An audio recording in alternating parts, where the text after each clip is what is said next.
લોકોને ગુજરાત જોવાનું મન થાય એવું તો બનાવી દીધું છે. ગયા 10 વર્ષની મથામણનું પરિણામ આવ્યું છે કે જિલ્લો પોતે પણ આજકાલ વિચાર કરતો થયો છે, નિર્ણય કરતો થયો છે. પણ હવે આપણે રાહ જોઈ શકીએ એમ નથી. હવે તાલુકો નિર્ણય કરતો થાય, તાલુકો વિચાર કરતો થાય, તાલુકો યોજના કરતો થાય. કોઈ તાલુકો નક્કી કરે ભાઈ અમારે બધા જ ગામ નિર્મળ ગામ બનાવવા છે, કોની તાકાત છે રોકી શકે? તાલુકાની ટીમ નક્કી કરે થઈને જ રહે મિત્રો. કોઈ તાલુકો નક્કી કરે કે શિક્ષણમાં અમારે આ નવા પ્રયોગો કરવા છે, નવી ઊંચાઈઓ, અને હું તમને પ્રયોગોની છૂટ આપવા માંગુ છું મિત્રો. મારે આમ ચોખટમાં બંધિયારપણું કરવું જ નથી. અને મારો પહેલા દિવસથી મંત્ર છે કે સારું કામ કરતી વખતે ભૂલ થાય એને હું ગુનો ગણતો જ નથી મિત્રો. હા, સદહેતુ માટે હોય, સારું કામ કરવા માટે હોય. ભૂલ તમારાથી પણ થાય, ભૂલ મારાથી પણ થાય. ભૂલ એની જ થાય જે કામ કરતો હોય. કામ ના કરતો એની ભૂલ ક્યાં થવાની છે? તો ઘેર બેઠો છે. પરંતુ હિંમતપૂર્વક નિર્ણય કરીને સાથે લઈને આગળ વધીએ તો પરિણામ મળતું હોય છે. સૌથી વધારે મને મારા મન પર તાલુકાની ટીમનો જે પ્રભાવ પેદા થયો તમારા બધા મિત્રોનો, એ થયો ગરીબ કલ્યાણ મેળામાં. મિત્રો, મેં જોયું કે ગરીબ કલ્યાણ મેળાની આખી સફળતાના મૂળમાં તાલુકાની ટીમ હતી. રાજ્ય કક્ષાએથી, જિલ્લા કક્ષાએથી બહુ તો અમે પૂછપરછ કરી હશે. સાચ અર્થમાં મને તાકાતના દર્શન થયા ગરીબ કલ્યાણ મેળામાં. તાલુકા સ્તરના આપણા અધિકારીઓએ એટલું પરફેક્ટ પ્લાનિંગ કર્યું, એટલું માઇન્યુટલી પ્લાનિંગ કર્યું, અને બધાએ સાથે મળીને કર્યું. આ શક્તિના દર્શન મેં કર્યા છે, અને એનાથી જ મારો ઉત્સાહ વધ્યો છે કે હું કેટલો ભાગ્યશાળી છું. આ ગુજરાતની જનતા કેટલી ભાગ્યશાળી છે કે એની પાસે તાલુકા કક્ષાએ આવ્યા હોનહાર લોકોની ટીમ છે, આટલા ઉત્તમ કક્ષાના લોકોની ટીમ છે. આ કલ્પના માત્રથી મને આનંદ આવે છે. અને મેં બિલકુલ, હું મારા માટે ગરીબ કલ્યાણ મેળો એટલે આવું ભાષણ કરવું અને લોકોને એમની હકની ચીજો આપીને છૂટો નહોતો પડતો. હું નાની નાની ચીજો ઓબ્ઝર્વ કરતો હતો આવતો ત્યારે. હું મારી ઓફિસની ટીમ દ્વારા પણ દરેક તાલુકામાં રોજ મોનિટરિંગ કરાવતો હતો. અને બધામાંથી મેં જોયું છે કે બાય એન્ડ લાર્જ ગુજરાત બધા જ તાલુકાઓમાં ખૂબ સક્ષમ, શક્તિશાળી અને કમિટેડ લોકોની આપણી પાસે ટીમ છે. એમને અવસર કેમ ના આપીએ? આ કાર્યક્રમ દ્વારા મારે તાલુકાની ટીમને અવસર આપવો છે, એમની શક્તિઓ ખીલવા માટેનો અવસર આપવો છે, એમની શક્તિઓના પ્રગટીકરણ માટેનો અવસર આપવો છે. અને જેમ સમગ્ર હિન્દુસ્તાનનો વિચાર કરીએ તો રાજ્યોની પ્રગતિ એ રાજ્યોના આયોજન પુરુષાર્થ પર નિર્ભર થઈ ગઈ છે. એમાં કોઈ દિલ્હીથી યોજના બને છે અને રાજ્યો ઇમ્પ્લિમેન્ટ કરે છે એવું નથી. બધા જ રાજ્યો પોતાની ક્ષમતા પ્રમાણે કેટલાય વર્ષોથી કરે છે. જેમ આવડા મોટા દેશમાં રાજ્યો એક સક્ષમ એકમ બનતા ગયા, તો ગુજરાત જેવા રાજ્યમાં તાલુકો એક સક્ષમ એકમ શું કરવાના બને? તમે એક તાલુકાના મુખ્યમંત્રી, તમારો તાલુકો તમારું રાજ્ય.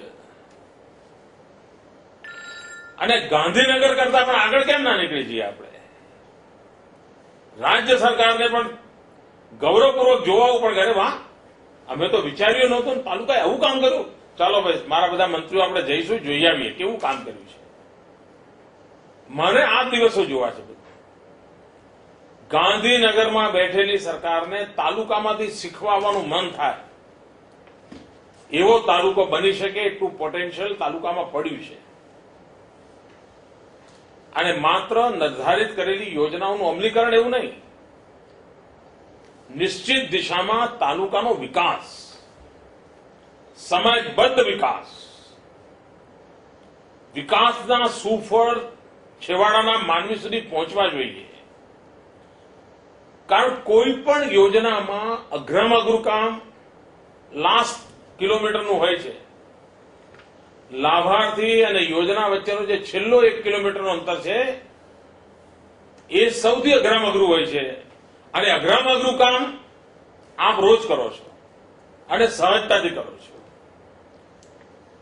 ગાંધીનગરમાં બેઠા મારે કેવું કે છેવાડા માનવીના પહોંચાડવું છે તો મને એનું કેવી રીતે પહોંચશે ને કયા નકશાથી જશે ને કયા રૂટમાં જશે 4 દાડા લાગે. તાલુકાના મિત્રને કહ્યું કે આ જરા કરવું છે તો 4 મિનિટમાં કહી દે આમ થઈ જાય સાહેબ. કારણ એને લાસ્ટ માઇલની વ્યવસ્થાનું ઉપર એની હથોટી છે. તાલુકો ટીમ બને, તાલુકોનું વિઝન બને, તાલુકાનો ટાર્ગેટ નક્કી થાય અને ડિપાર્ટમેન્ટના ટાર્ગેટનો સરવાળો કરીને તાલુકાનો ટાર્ગેટ થાય એવું નહીં. આ તાલુકો આવો બનાવવો છે નક્કી કરીએ તો પછી બધું જ થાય. અને એટલા માટે મેં સૂચનો કર્યા હતા કે ભાઈ તાલુકાના લોકો અહીંથી જયારે આપણો આ કાર્યક્રમ પૂરો થાય તમે એકવાર તાલુકામાં પણ બેસો. શું થઈ શકે આપણા તાલુકામાં?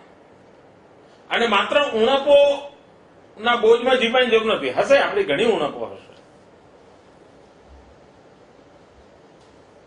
શક્તિઓને સહારે ચાલીશું તો ઉણપો આપોઆપ દૂર થવા માંડશે.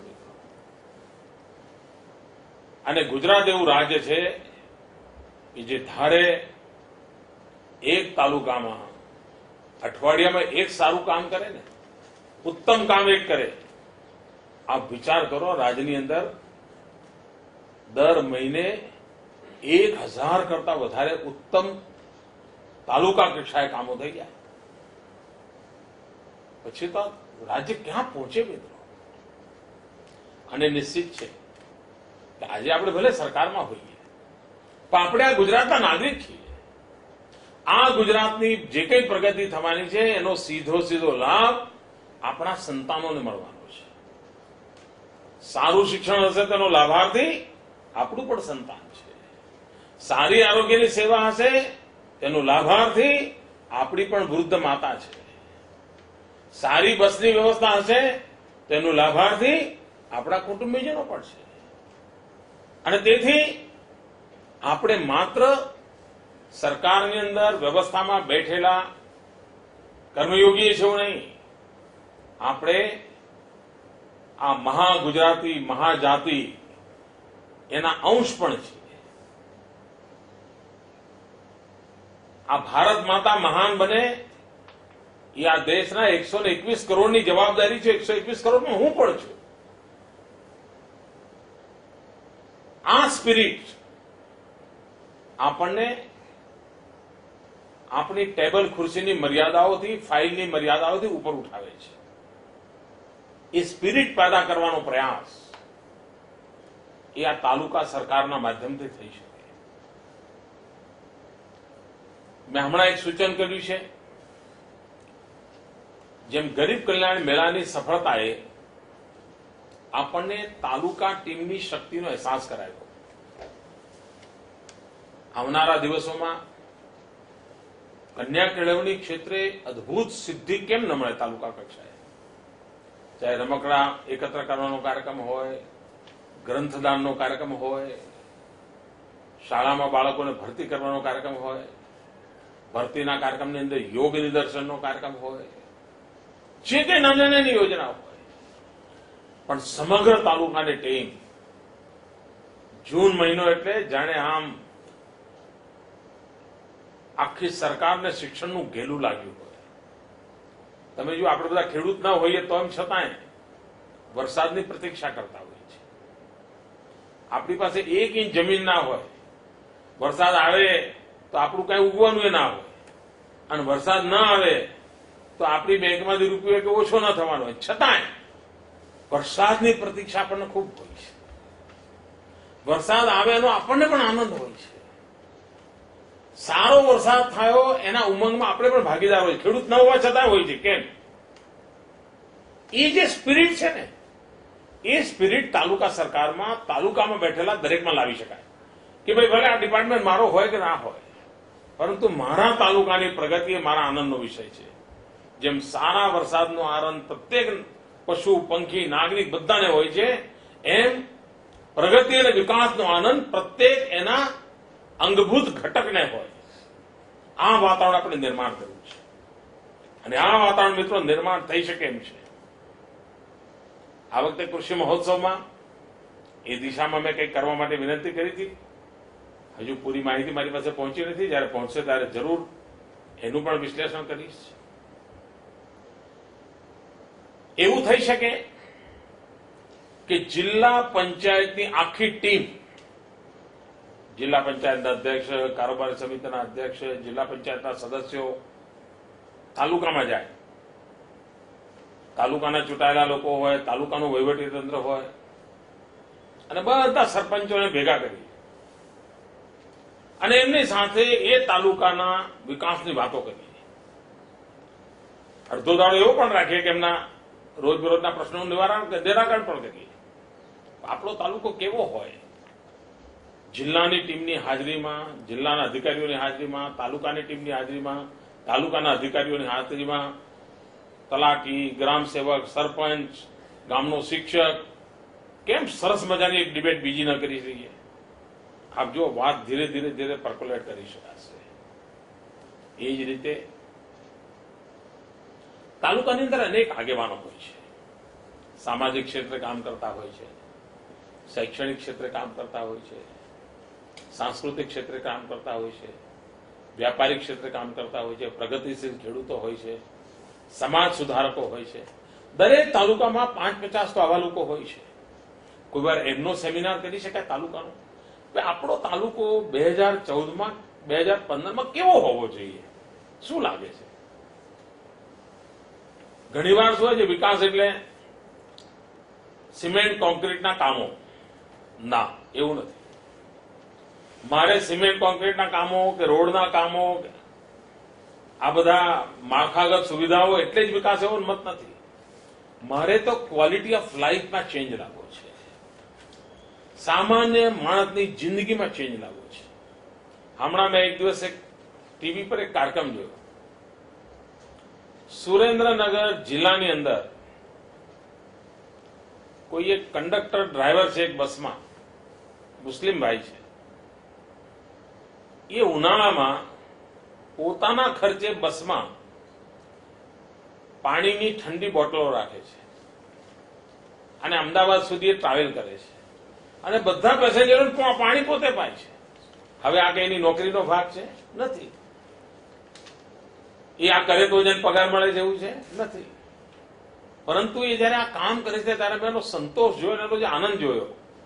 કદાચ એના ડેપો મેનેજરે કોઈ દિવસ એની પીઠ નહીં થપડાવી, પણ મારા નજરમાં આવ્યું, મને એટલો આનંદ થયો કે આ કઈ શક્તિ પ્રેરણા આપતી હશે માણસને કે ભાઈ એસટીની બસ છે, નફો થશે તો એસટી જાણે, નુકસાન થશે તો એસટી જાણે, પેસેન્જરને આવવું હોય તો આવે, ના આવે ના આવે, પ્રાઇવેટ જીપો દોડે જ છે. એ બધો વિચાર કર્યા વગર એને એમ વિચાર કર્યો કે ભાઈ ઉનાળાના દિવસોમાં મારી બસમાં આવનારા માણસને પીવાનું પાણી હું કેમ ના આપું. આ જે છે ને એ સ્પિરિટ છે. અને આવી કેટલી શક્તિઓ પડી હશે તમારામાં. મને તો કદાચ એકની ખબર પડી હશે, પણ અહીં બેઠેલા દરેકે કંઈક કંઈ કરેલું. મારી સામે જે બેઠેલા છે દરેકે કોઈ કોઈ ઉત્તમ કામ જરૂર કર્યું હશે.